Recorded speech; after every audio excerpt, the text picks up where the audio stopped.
Hello everybody and welcome back to the regular return members of the RV Nerd Herd.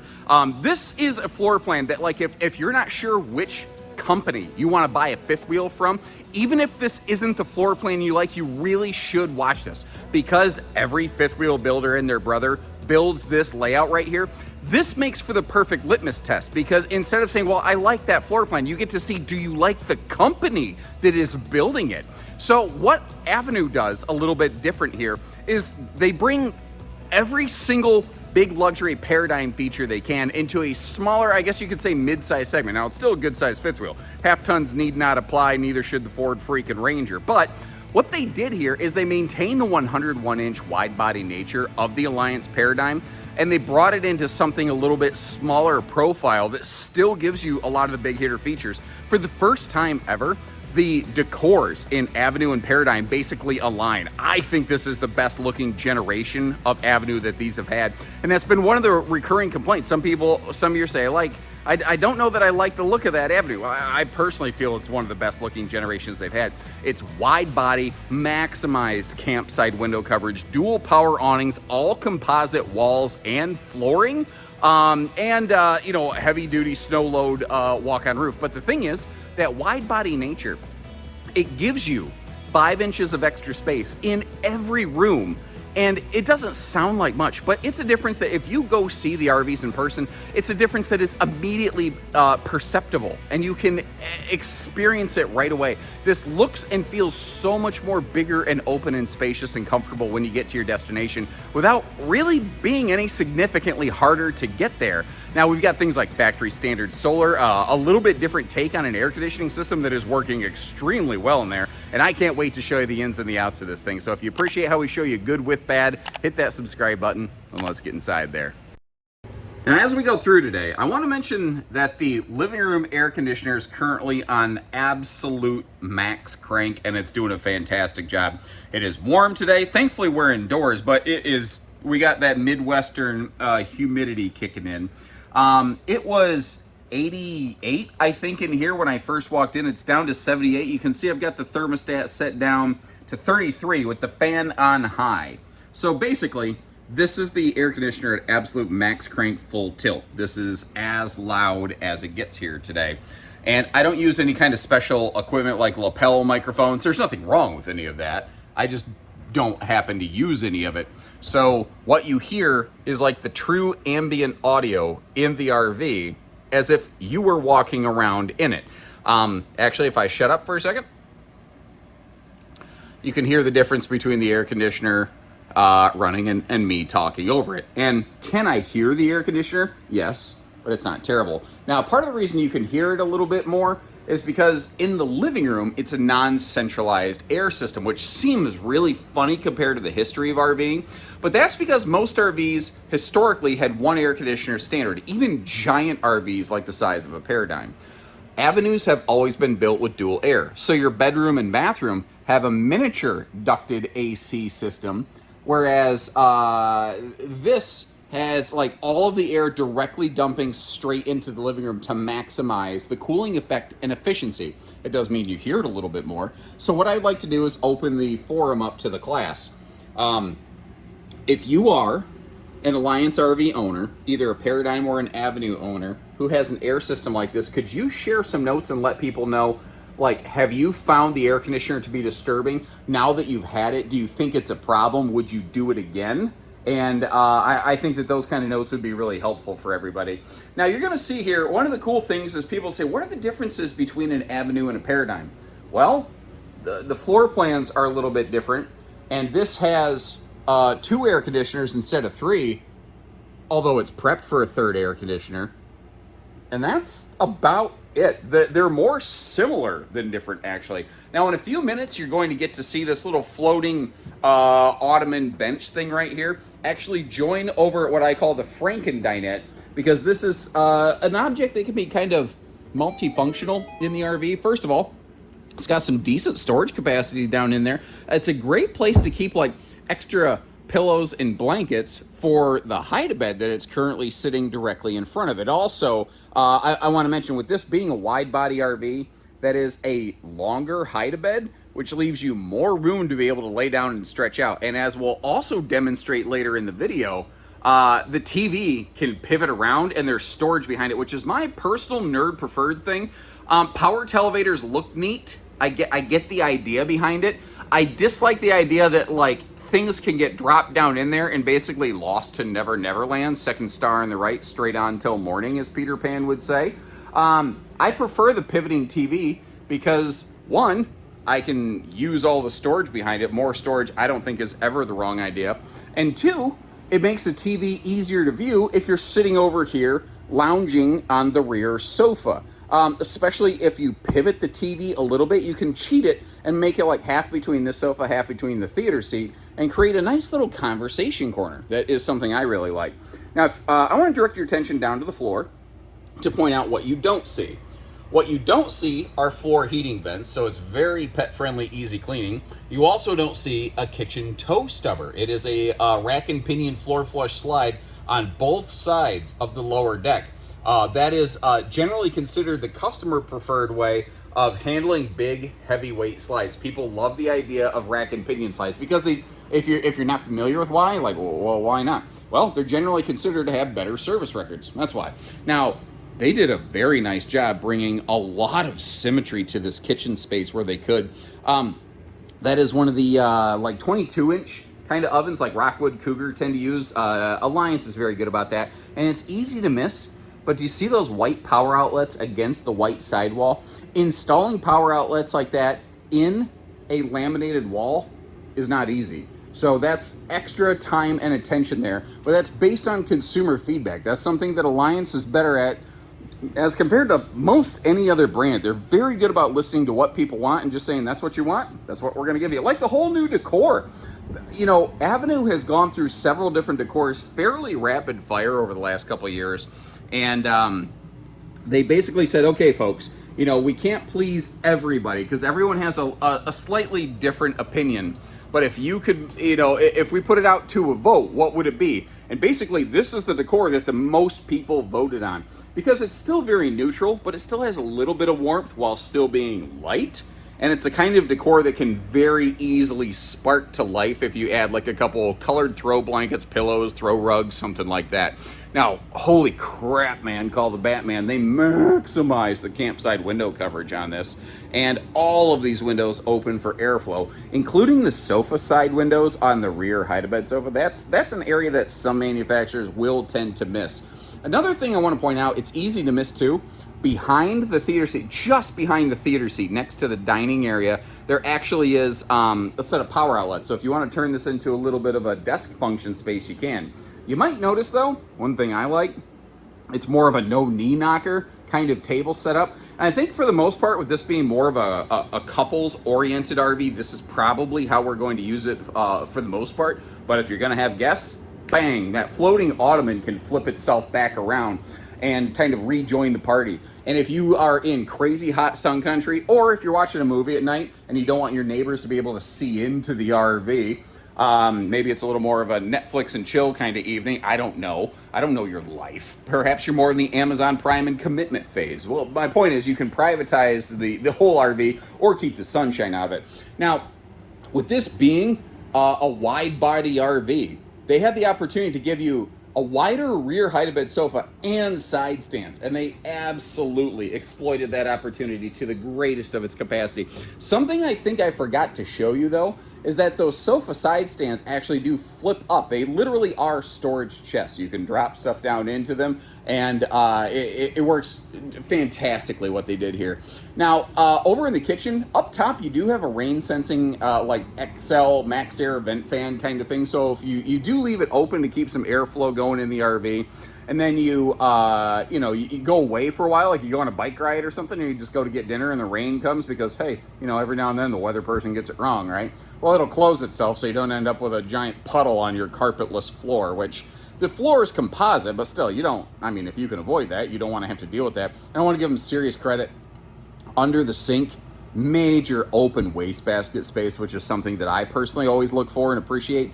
And again, this layout is pretty rank and file, pretty standard but they've done a good job of it. You know, I think they put all the right junk in all the right places, as Megan Trainor would say. I also do like this this crown molding with the indirect lighting they got going on. And notice how they went in your main ceiling to like a almost a canister style LED light. It's not truly a canister light, but it looks a lot more high-end and home-styled, you know what I mean?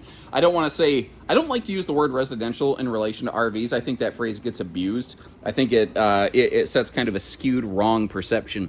But a couple extra things, I told you I forgot to open that. I want you to get a look at that. But notice too, this is not thermofoil. That's wood. You know, that's wood, baby. And notice those struts actually hold it open. That's really cool.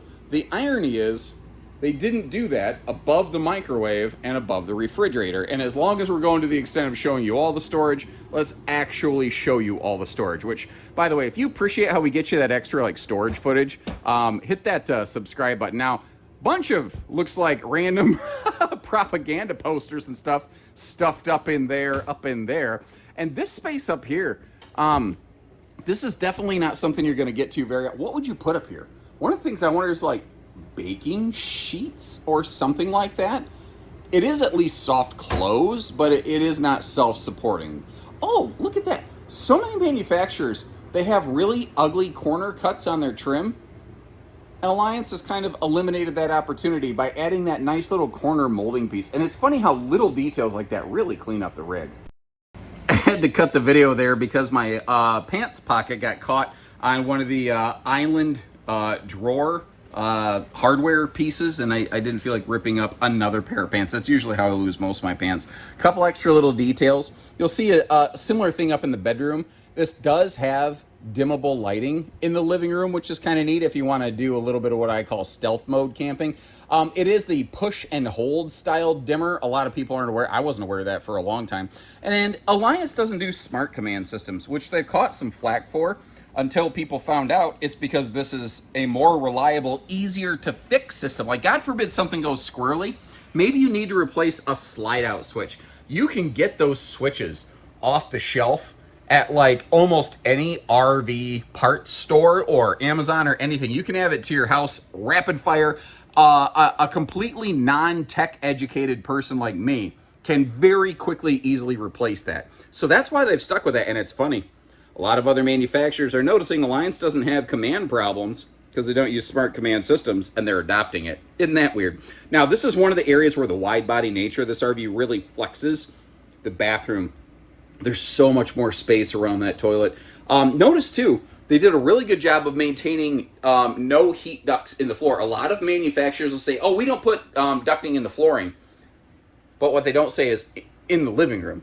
Because when you get to the rest of the RV, like the bedroom and the bathroom upper deck, a lot of times you still get reintroduced to floor ducted heating, which they don't have here. Now, something that actually surprised me in the not best way, I'm about 6'1" flat-footed. I'm wearing very thick-soled shoes in this footage, and I barely cleared that shower ceiling height. Now, I was a little bit surprised to notice they do actually have a little bit of a step-up slide-out. But I also noticed that's a very nice one-piece fiberglass molded shower that if I get you around the corner here, you got a very nice, very sturdy seat or shelf over there where Uncle Gary can kick up his leg and shave his shins. I don't know why he only shaves his shins, but that's how he do. Also, that's a good dedicated shelf for like soaps and whatnot. And it's funny how many RV showers have no place to actually like set down a bottle of shampoo and body wash or anything like that. Also, down below the sink, it's not super deep, as Rick James would say, but I don't know. That's not terrible. I think you could put a small little Walmart-sized wastebasket in there. Rick James. Talk about a guy who just put his career in a box and pulled the pin on a grenade and tossed it in the box. That would describe Rick James, among other people, certainly. That's that dimmer switch I was telling you about for the lighting in here. Now, again, in the upper deck, you have a standalone mini ducted air system. So this is a centralized air conditioner, but it only services the bedroom and the bathroom. So you've got one air conditioner dedicated to the biggest room of the RV, then one air conditioner dedicated to the two smallest rooms. It makes sense. For the amount of cubic foot of space we're talking about, it does a pretty good job. Now that front closet, let me get you a little bit of a peek up in here. It has, it's side-by-side washer dryer prepped. So you can either put a combo unit on one side, or you can put a washer on one side and a dryer on the other, while still leaving our middle here fully open for hanging storage. And they use a hanging rack, because that tends to keep your clothing in place while you're traveling a little bit better than just a rod, which things can kind of slide around. Notice too, we're looking at the king bed here. You can always go to a queen, but they build side stands off the fascia of the RV, which gives us household and USB outlets. Basically makes it a nice little phone charge station. Okay, I gotta back up. I ran my mouth before I double checked myself, and I'm gonna have to own up to this. I hope you appreciate that I have a buck stops here mentality. I mentioned how it's carpetless. They did a good, or ventless. They did a good job in the bathroom, but it looks like in the bedroom we do still have a floor heating duct coming up here. So that's something that you'll want to kind of keep in mind. If you don't like those, I hope you appreciate that I went out of my way to show you, hey, I was wrong. I made a mistake, and I will always do my very best to shoot you straight and be fair with you. Now, let me get you up in here. The bedroom doesn't really, well, I mean, it's got a spot for a TV up there. It kind of feels like it's a little bit more of an afterthought. I don't think you're going to fit anything too large up there, actually. You know what's funny? It may actually be easier to do like dual 26-inch TVs and do a mine and yours TV setup. But it's because they focused more on this big campsite window over here. Ooh, the core is burning. I got to get back to doing any exercise. It's been 41 years since I ever really intentionally exercised. Coincidentally, in case you're curious, I'm 41 years old at the time that this was recorded. So if you do the math, it doesn't really make sense, but it works if you don't think about it. Now, this little side stand over here, it's mostly there just to cover some of the upper deck structure that they have going on, because they have a heavier upper deck structure in their chassis. A lot of people have been asking, you know, who makes which chassis on RVs? In fifth wheels, basically everybody's running a Lippert chassis. But something that isn't well understood by the public is that every RV manufacturer has their slides built to their requests and specs. So Alliance's Lippert chassis is not the same as everyone else's, and that big box that we saw is actually helping hide some of the thicker upper deck structure. Now, giving you a look at a little bit of the bedroom storage here, we've already kind of seen the front closet, but you've got a very nice dresser here, and that bed is easy lift. So there's like a full chest storage trunk down below there, which is excellent.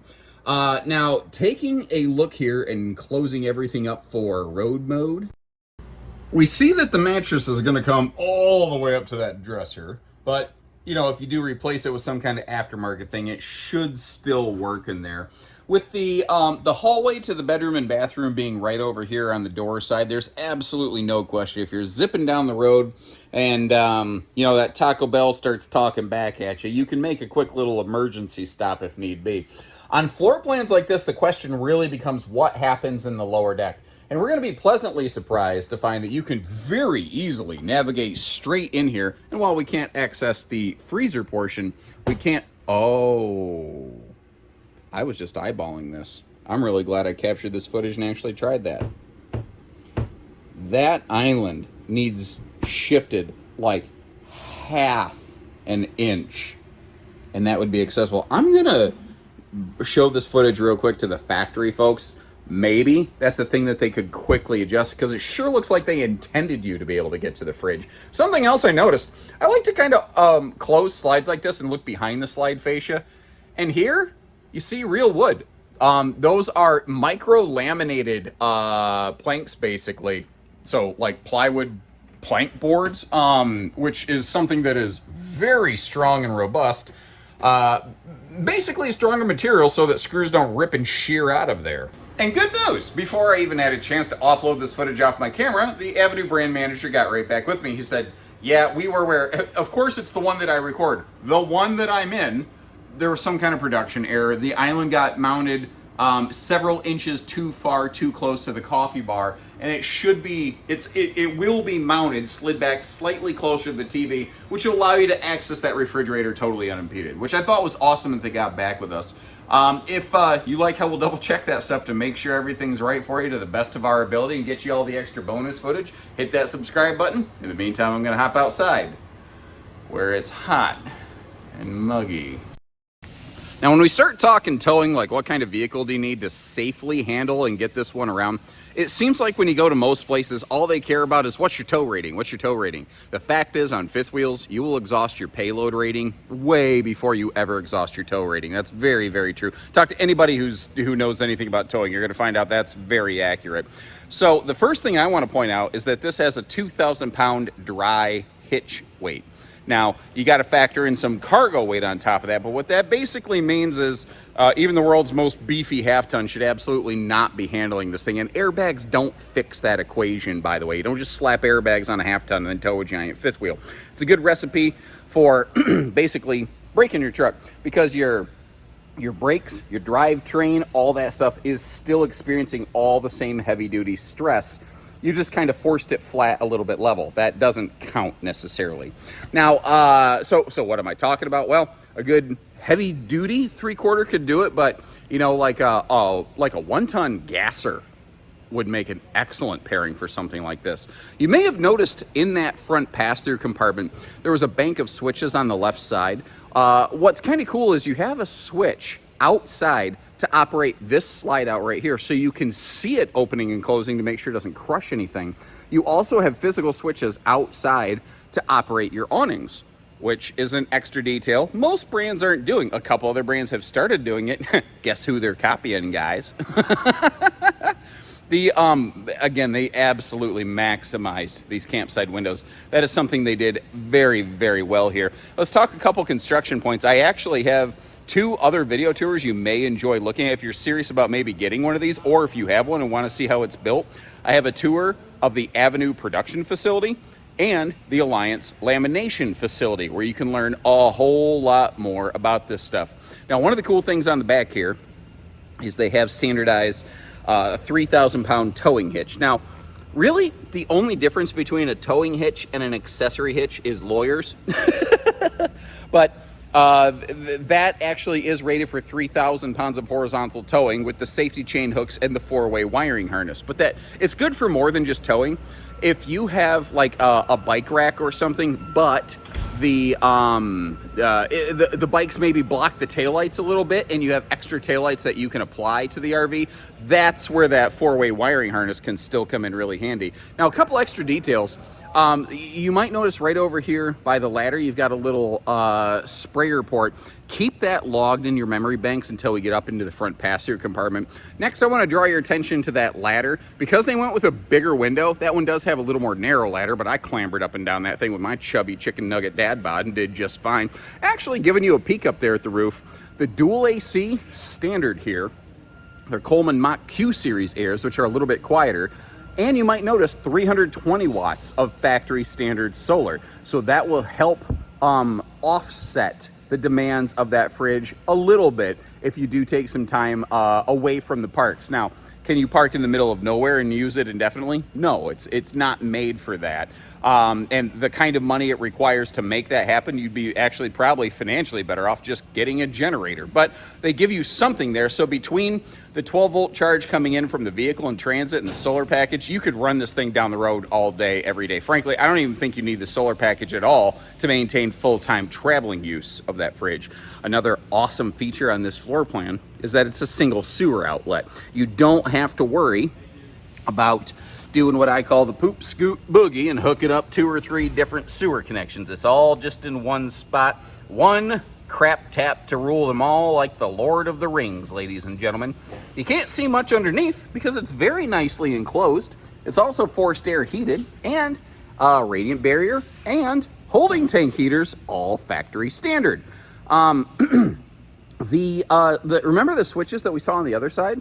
You've got 2 more of them over here, so that if you want to be able to open your bedroom or your kitchen slides right from this location, you can, again, without needing to like guess if it's clear or not. You can just see if it's clear, and you may have noticed that motion light kick on. Another cool thing that they've really they've kind of made trendy through the industry is including these little service access panels right here, so you can get to the water pump for winterization purposes, all that kind of stuff. You'll also notice, like if I get you up here, it's all PEX on PEX kind of plumbing fittings. There is a plumbing code where they're required to have a flex hose coming off the water pump, but notice they're using a specialized hose and fitting thing that it's actually purpose built for exactly what it's doing. So, oh God, I just ran. Who put that there? Whose idea was it to put a giant ceiling support beam there? Oh God. This is like my second video of the entire week. I'm recording like 50 videos this week. I'm gonna have back pain the rest of the time. Anyway, you do, by the way, have shock dampening suspension and pin box so that getting this thing down the road doesn't exactly rattle trap your back to death. And it does have a 60 amp MPPT charge controller up there, so that if you want to bulk up the solar a little bit, it actually has the capacity to be able to do that, which is pretty cool. Yeah, well, if you think I'm hurting, just wait till you see the other guy.